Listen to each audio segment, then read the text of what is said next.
আপনার স্ত্রীকে কেউ খোঁচা দিয়ে ছোট করে কথা বলে আর নীরবে আপনি তা সহ্য করেন, এটা কখনো বীর পুরুষের আলামত হতে পারে না। বরং আপনার স্ত্রীকে, তার সম্মানকে রক্ষা করা আপনার জন্য আমানত হিসেবে আল্লাহ দিয়ে দিয়েছেন। এবং কি মনে রাখবেন, আল্লাহ রাব্বুল আলামিন কিয়ামতে একটা প্রশ্ন এই ক্ষেত্রে আপনাকে করবেন। আপনি আপনার স্ত্রীকে বিয়ে করে নিয়ে এসেছেন, এখন আপনি মনে করছেন যে আপনার পরিবারের মানুষ, আপনার বোন, আপনার আত্মীয় স্বজন, আপনার মা, আপনার বাবা সবাই আপনার স্ত্রীকে কটু কথা শোনায়, আপনি নিজেও কটু কথা শোনান, আপনার স্ত্রীর হৃদয়কে আপনি ক্ষত বিক্ষত করে দেন এই কটু কথা শুনিয়ে।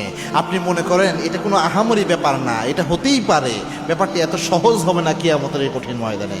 আল্লাহর হাবিব সাল্লাল্লাহু আলাইহি ওয়াসাল্লাম জানিয়েছেন, কিয়ামতের এই কঠিন ময়দানে ফরদান বিফরদিন একাকী আল্লাহ দাঁড় করাবেন, প্রত্যেকটা স্বামীকে আল্লাহ দাঁড় করাবেন।